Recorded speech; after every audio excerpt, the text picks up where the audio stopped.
Hair care করতে করতে skin কেয়ারের কথা মাথার থেকেই সরে গেছে, যার কারণে আমার অনেক দিন যাবত ওইভাবে স্কিন কেয়ার হচ্ছে না। রেগুলার যেই কেয়ারটা সেটা করছি, কিন্তু আমি কোনো ফেসিয়াল করছি না। আর তাছাড়া আমি আমার স্কিনে বেশিরভাগ ক্ষেত্রে চেষ্টা করি ন্যাচারাল কিছুই অ্যাপ্লাই করার জন্য। তো আজকে আমি আমার স্কিনে একটা ফেসিয়াল করব, যেটা হচ্ছে একদমই ন্যাচারাল, এমনকি মনে করো তোমরা খাওয়ার সময়ও সেটা ছাড়া একদম চলবে না, এবং সেটা হচ্ছে আলু। আজকে আমি করব আলুর ফেসিয়াল।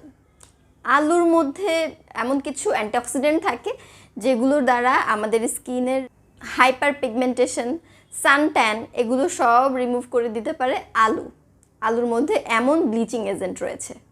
তো আলু নিয়ে আর যা কথা আছে সেটা আমরা ফেসিয়াল করতে করতেই বলবো।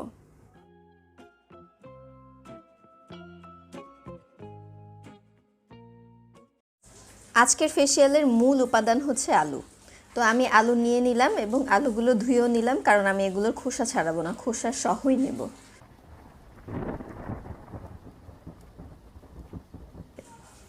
তো যাই হোক, আমি এই যে তোমরা দেখতে পাচ্ছ যে গোল গোল যে অংশটা আছে, এটা দিয়ে আমি কি বলে ঘষা দেওয়ার কারণে এটা একদম ব্লেন্ডারে ব্লেন্ড হলে যেমন হয় তেমন হয়ে গেল। তো আমি এখন এটা ছেঁকে নিব একটা কাপড়ের সাহায্যে।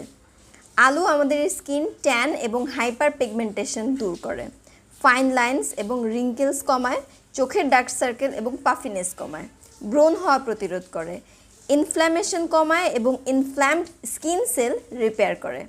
ফেসিয়াল শুরু করার আগে আমি আমার চুলটা আটকে নিব, কারণ চুলগুলো ডিস্টার্ব করবে। আজকের ফেসিয়ালের প্রথম স্টেপ হচ্ছে ক্লিনজিং। ক্লিনজিংয়ের জন্য আমি 2 চামচ আলুর রস নিচ্ছি, 2 চা চামচ, এবং 1 চা চামচ মধু নিচ্ছি। তারপরে এটাকে ভালোভাবে মিক্স করে নিচ্ছি এবং রেডি হয়ে গেছে আমার ক্লিনজার। তো এই ক্লিনজারটা আমি এখন তুলার সাহায্যে আমি আমার মুখে ভালোভাবে অ্যাপ্লাই করব এবং হালকা হাতে একটু ম্যাসাজ করব। আলুর রসের সাথে মধু মিক্স করেছিলাম।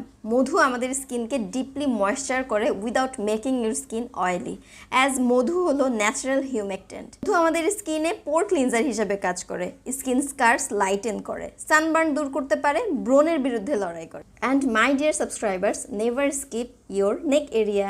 তো আমি মুখটা নর্মাল পানি দিয়ে ওয়াশ করে চলে এসেছি এবং আমি খুবই ক্লিন ফিল করছি।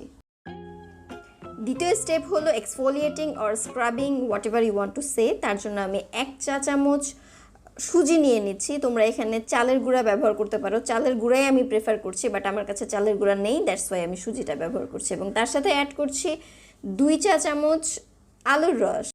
সো রেডি হয়ে গেল আমার এক্সফোলিয়েটর। আমি এখন এটাকে মুখে খুব হালকা হাতে ম্যাসাজ করব। আমি এখানে ফাস্ট ফরওয়ার্ড করে দিচ্ছি, জাস্ট ভিডিওটা যেন লং না হয় এই জন্য, কিন্তু তোমরা হালকা হাতে ম্যাসাজ করবে, ঠিক আছে?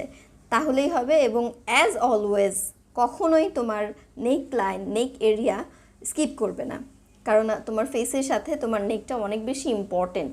ফেসিয়ালের একটা ইম্পর্টেন্ট পার্ট তোমার নেকটাও। সো আমি 5টা মিনিট ওয়েট করব, তারপরে ওয়াশ করে ফেলবো। ইয়েস। এবং ফেস ম্যাসাজ হচ্ছে আমাদের তৃতীয় পার্ট। তার জন্য আমি এখানে 2 চা চামচ আলুর রস নিচ্ছি, 1 চা চামচ আমন্ড অয়েল নিচ্ছি, এবং এর সাথে 1 চা চামচ অ্যালোভেরা জেল, যেটা মার্কেটের অ্যালোভেরা জেল আমি সেটাই ব্যবহার করছি, এটাই বেটার।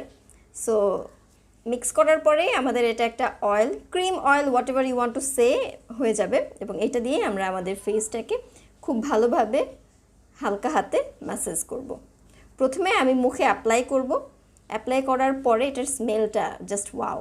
অ্যাপ্লাই করার পরে 2 হাত দিয়ে, মানে 1 হাত দিয়ে তো অ্যাপ্লাই করলাম, দেন 2 হাত দিয়ে ভালোভাবে ম্যাসাজ করে নেব। অ্যালোভেরা জেলের কথা আর কিছু না বললাম। আলমন্ড অয়েল কী করে? আমাদের চোখের পাফিনেস এবং ডার্ক সার্কেল কমায়, ড্রাই স্কিন ট্রিট করে, সানবার্ন থেকে যে ড্যামেজ হয় সেটা রিপেয়ার করে, স্কার্সের অ্যাপিয়ারেন্স কমায়। সো আমি মুখটা ওয়াশ করে ফেলেছি। এইবার যেহেতু এখানে আমন্ড অয়েল আছে, সো আমি এটা ফেস ওয়াশ করার সময় একটা ফেস ওয়াশ ব্যবহার করেছি। তোমরাও চাইলে একটা ফেস ওয়াশ ব্যবহার করতে পারো, যেহেতু এটা অয়েলি হয়ে যাবে। সো আমরা চলে এসেছি লাস্ট পার্ট, আর তা হচ্ছে ফেস প্যাক। ফেস প্যাকের জন্য আমি 1 চা চামচ টক দই নিচ্ছি, 1 চা চামচ আলুর রস নিচ্ছি, এবং এর সাথে 1 চা চামচ চন্দনের গুঁড়া নেব। আমার এই ছোট ডিব্বার মধ্যে আমি কোনোভাবে এটা ম্যানেজ করতে পারছিলাম না, ঢালার চেষ্টা করতেছিলাম, খুব বিরক্ত হয়ে যাচ্ছিলাম। তো যাই হোক, ফাইনালি 1 চা চামচ হওয়ার পরে এটাকে এখন আমি মিক্স করে নিব। তোমাদের কাছে যদি এটা একটু পাতলা মনে হয় তাহলে আরেকটু চন্দনের গুঁড়া অ্যাড করে নিতে পারো, তাহলেই হবে। তো যাই হোক, আমি এখন এই আলুর যে ফেস প্যাকটা বানিয়েছি সেটা এখন ফেসে অ্যাপ্লাই করছি। আর এরপরেই আমরা ফেসটা ওয়াশ করে ফেলবো, ভালোভাবে ফেসের সব জায়গায় অ্যাপ্লাই করব। চন্দনের স্কিনের জন্য খুবই বেনিফিশিয়াল, এটা সবাই জানে।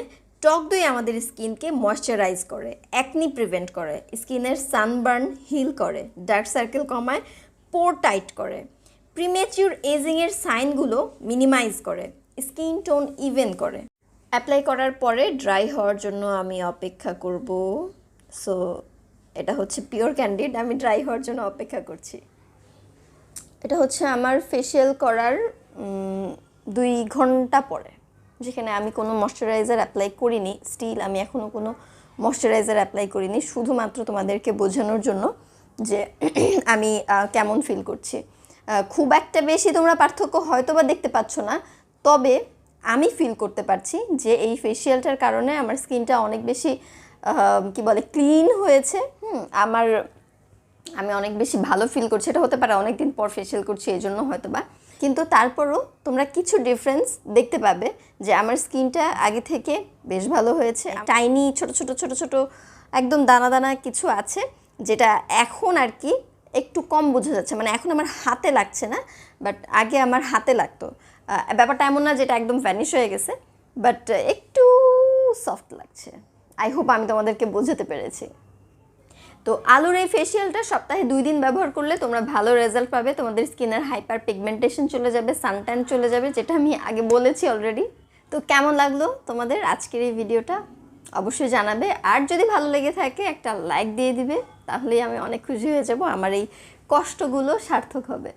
নেক্সটে তোমরা কী ধরনের ভিডিও চাও সেটা জানিয়ে আমাকে অবশ্যই কমেন্ট করবে, তাহলে আমি তোমাদের সাজেশন ওয়াইজ ভিডিও মেক করতে পারবো। আচ্ছা, তোমরা কিন্তু আমাকে সোশ্যাল মিডিয়ায় ফলো করতে ভুলো না। সোশ্যাল মিডিয়ার লিঙ্কগুলো আমি ডিসক্রিপশন বক্সে দিয়ে দিব। নেক্সটে তোমাদের সাথে আরও নতুন কোনো ভিডিও নিয়ে দেখা হবে। ততক্ষণ পর্যন্ত সবাই ভালো থেকো। আল্লাহ হাফেজ।